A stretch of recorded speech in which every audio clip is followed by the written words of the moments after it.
अस्सलाम वालेकुम। मैं हूं अख्तर अब्बासी और आप देख रहे हैं वर्ल्ड स्पोर्ट्स। इंग्लैंड के खिलाफ 3 टेस्ट मैचेस की होम सीरीज़ के लिए पाकिस्तान का स्क्वाड सामने आ गया है, जिसमें 3 बड़ी तब्दीलियां करने का फ़ैसला किया गया है और 2 नए खिलाड़ियों को शामिल करने के साथ साथ मोहम्मद अब्बास की वापसी हुई है। इस पर बात करेंगे कि दरहकीकत पाकिस्तान को इस सीरीज़ की जो अहमियत है वो कितनी ज़्यादा है और पाकिस्तान के किन खिलाड़ियों पर ज़्यादा तकिया होगा, किन खिलाड़ियों की जो फॉर्म है वो ज़्यादा बेहतर नहीं है। और इसके साथ साथ बात करने से पहले आपको बताऊं कि इफ्तिखार अहमद जो कि T20 वर्ल्ड कप 2022 में 2 50 बनाने में कामयाब रहे, उनकी जो मार्केट है एक बार फिर चमक उठी है, जिन्हें T10 लीग में शामिल कर लिया गया है। आज ये बड़ी अपडेट सामने आई है, जिन्हें रवां माह शुरू होने वाली अबू धाबी T10 लीग में शामिल करने का फ़ैसला किया गया और ट्विटर पर इसका बाकायदा ऐलान किया गया है। अगर इसके हवाले से तफसीलात आपके साथ शेयर करूं तो ये जो सीरीज़ है 23 नवंबर से इसका आगाज़ होगा। T10 लीग का 4 दिसंबर तक खेली जाएगी और बंगला टाइगर्स ने साइन किया है इफ्तिखार अहमद को, जो कि हालिया अरसे में अच्छी बैटिंग करते हुए दिखाई दिए। इंडिया के खिलाफ 50 बनाई, एक और मैच में शानदार बैटिंग की साउथ अफ्रीका के खिलाफ। तो ओवरऑल उनकी जो कारकर्दगी रही है T20 वर्ल्ड कप 2022 में वो अच्छी रही है, जिसकी वजह से उन्हें T10 लीग का हिस्सा बनाया गया है ताकि वो बड़े शॉट्स खेलकर अपनी टीम के लिए नुमायाँ किरदार अदा कर सकें। इसी टीम यानी कि बंगला टाइगर्स में उनके साथी और हमवतन मोहम्मद आमिर भी शामिल होंगे, जबकि Shakib ul Hasan, Evin Lewis, Colin Munro, Hazratullah Zazai, Joe Clarke, Benny Howell, Ben cutting समेत कई खिलाड़ी इस टीम का हिस्सा हैं। और उसके अलावा इफ्तिखार अहमद से पहले 5 दीगर खिलाड़ी जो कि जिनका ताल्लुक पाकिस्तान से है वो T10 लीग का हिस्सा बन चुके हैं। जब सितंबर में ड्राफ्ट हुई थी उसके मुताबिक इमाद वसीम दिल्ली बुल्स की जानिब से खेलेंगे, जबकि वहाब रियाज और आज़म खान न्यूयॉर्क स्ट्राइकर की जानिब से खेलेंगे।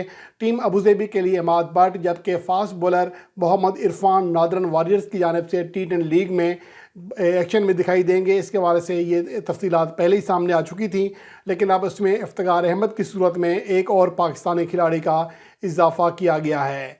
और दूसरी जानिब 1 दिसंबर से शुरू होने वाली पाकिस्तान और इंग्लैंड के दरमियान 3 टेस्ट मैचेस की सीरीज़ के लिए पाकिस्तान का स्क्वाड सामने आ गया है।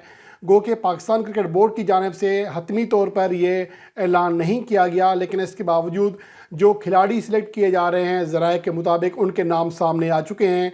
और जो गुज़िश्ता स्क्वाड जिसने श्रीलंका का टूर किया था वहाँ पर टेस्ट सीरीज़ खेली थी, और उस स्क्वाड में से 3 खिलाड़ियों को ड्रॉप करने का फ़ैसला किया गया है, जिनमें सऊद शकील भी शामिल हैं, जिन्हें मुख्तलिफ़ टूर्स में पाकिस्तान के टेस्ट स्क्वाड के साथ रखा गया, लेकिन किसी भी मैच में उन्हें मैदान में नहीं उतारा गया और टेस्ट डेब्यू करे बगैर ही उन्हें ड्रॉप करने का फ़ैसला किया गया है। अलबत्ता वो पाकिस्तान के लिए 5 वनडे इंटरनेशनल मैचेस खेलने में कामयाब रहे, जिनमें एक 50 बनाई थी। और उसके अलावा फ़हीम अशरफ जो कि ऑलराउंडर हैं, गो के इस हवाले से बहुत ज़्यादा सोशल मीडिया पर कुछ लोग कह भी रहे हैं कि फ़हीम अशरफ को ड्रॉप नहीं करना चाहिए, उनको भी ड्रॉप करने का फ़ैसला किया गया है। और उनकी कारकर्दगी देखें तो मेरे ख्याल में हालिया जो 12 माह गुजरे हैं उनमें फ़हीम अशरफ की कारकर्दगी किसी भी तरह अच्छी नहीं कही जा सकती, जिसकी वजह से उन्हें ड्रॉप किया गया। अगर आखिरी 3 टेस्ट मैचेस देखें उनमें बैटिंग में वो सिर्फ 42 रन बना सके हैं, 38 उनका बेस्ट स्कोर रहा। और उसके अलावा अगर बॉलिंग में देखा जाए 3 मैचों में सिर्फ 4 विकेटें हासिल कर सके हैं और ये इंतहाई मायूस कौन कारकर्दगी है। और दूसरी जानिब अगर हालिया जो 12 माह हैं उनके दौरान जो कारकर्दगी देखी जाए पाकिस्तान के प्लेयर्स की टेस्ट फॉर्मेट में, तो बाबर आजम ज़्यादा शानदार फॉर्म में दिखाई देते हैं। इस अरसे में पाकिस्तान की जानिब से टॉप स्कोरर हैं। उनसे उम्मीदें हैं कि इंग्लैंड के ख़िलाफ़ सीरीज़ जो कि पाकिस्तान के लिए इसलिए ज़्यादा अहम है कि एक तो ये 2005 के बाद पाकिस्तान की सरजमीन पर दोनों ममालिक के दरमियान खेली जाने वाली पहली टेस्ट सीरीज़ होगी, और उसके साथ साथ पाकिस्तान को ICC टेस्ट चैम्पियनशिप का फ़ाइनल खेलने के लिए यानी कि फ़ाइनल के लिए क्वालिफाई करने के लिए इस सीरीज़ का नतीजा बहुत ज़्यादा अहम है।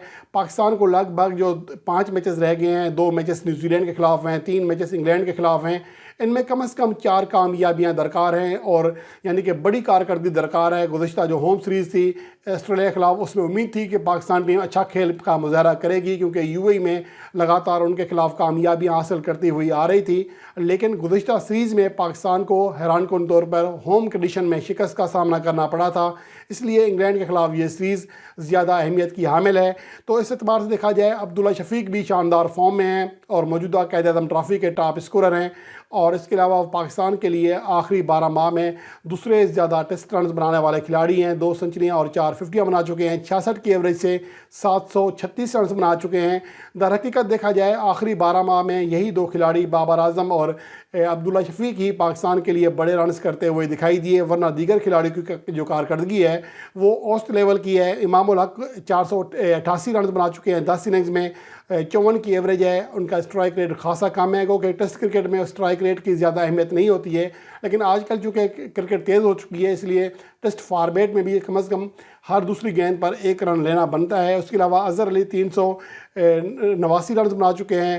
محمد رضوان 318 رنز بنا چکے ہیں. ان کی کارکردگی اوسط لیول کی ہے، لیکن سب سے جو بڑی مایوس کن کارکردگی ہے آخری 2 سیریز میں وہ فواد عالم کی رہی ہے. وہ آسٹریلیا کے خلاف جو ہوم سیریز تھی اس میں بھی ناکام رہے، اس کے بعد سری لنکا میں جا کر وہاں پر بھی ناکام ہوئے، اور آخری 6 ٹیسٹ میچز کی 8 اننگز میں وہ صرف 116 رنز بنا سکے ہیں، جن میں صرف ایک 50 شامل ہے. 16 کی ایوریج بنتی ہے جو کہ انتہائی کم ہے. آغا سلمان جنہیں گزشتہ سیریز میں موقع دیا گیا، ٹیسٹ ڈیبیو کرایا گیا، وہ اب تک 4 اننگز میں ایک 50 بنانے میں کامیاب ہو سکے ہیں، لیکن ان کی ایوریج بھی 20 کے ارد گرد گھوم رہی ہے. ان سے بھی بڑی کارکردگی توقع ہے. اگر وہ بڑی کارکردگی نہیں دکھاتے تو پھر ان کے لیے بھی مسئلے کھڑے ہو سکتے ہیں. اس کے علاوہ حسن علی کو شامل کرنے کا فیصلہ کیا گیا ہے. حالیہ عرصے میں ان کی کارکردگی اچھی رہی ہے، جبکہ یاسر شاہ جن کا کم بیک ہوا تھا انہیں مزید موقع دینے کا فیصلہ کیا گیا ہے. اس طرح محمد نواز جو کہ پاکستان کے وائٹ بال کے کھلاڑی ہیں انہیں بھی ایک بار پھر ریڈ بال میں آزمایا جائے گا. البتہ نعمان علی جو کہ آخری 2 سیریز میں متاثر کن بولنگ کارکردگی دکھانے میں ناکام رہے، انہیں ڈراپ کرنے کا فیصلہ کیا گیا ہے. جو موجودہ صورتحال ہے پاکستان کے کھلاڑیوں کی فارم کے حوالے سے دیکھیں تو شان مسعود کو گزشتہ 2 سیریز میں شامل ضرور رکھا گیا، لیکن کسی ٹیسٹ میچ میں انہیں میدان میں نہیں اتارا گیا. ہو سکتا ہے کہ امام الحق کی جگہ انہیں موقع دیا جائے. اگر امام الحق کی کارکردگی دیکھیں، گزشتہ جو سیریز تھی آسٹریلیا کے خلاف اس میں 2 سنچریاں بنانے میں کامیاب رہے، لیکن سری لنکا کے ٹور پر اور حالیہ جو قائد اعظم ٹرافی ہے اس میں اب تک وہ 5 میچز کھیل چکے ہیں، لیکن صرف 1 سنچری ان کی جانب سے سامنے آئی ہے. وہ زیادہ اچھی فارم میں دکھائی نہیں دے رہے. ہو سکتا ہے کہ ٹیم مینجمنٹ شان مسعود کو موقع دینے کے لیے یہ فیصلہ کرے، یا پھر اظہر علی کو ڈراپ کر کے شان مسعود کو موقع دیا جا سکتا ہے. اس طرح جو پاکستان کی پلینگ 11 بنے گی جب ٹیم کا اعلان ہو جائے گا، بلکہ اس سے پہلے بھی ہم ٹرائی کریں گے کہ جس طرح پاکستان کے کھلاڑیوں کی حالیہ کارکردگی رہی ہے ٹیسٹ فارمیٹ میں یا پھر قائد اعظم ٹرافی میں، یا اوورآل اگر ان کی کارکردگی رہی ہے، اس کے تناظر میں جو پاکستان کی بیسٹ پلینگ 11 بنے گی وہ کن کھلاڑیوں پر مشتمل ہوگی، اس کا جائزہ جلد ہی آپ کے لیے پیش کریں گے. البتہ ابرار احمد جو کہ نوجوان اسپنر ہیں، سندھ سے تعلق ہے ان کی جو حالیہ کارکردگی رہی ہے قائد اعظم ٹرافی میں وہ انتہائی شاندار رہی ہے. وہ ٹورنامنٹ کے ٹاپ وکٹ ٹیکر ہیں.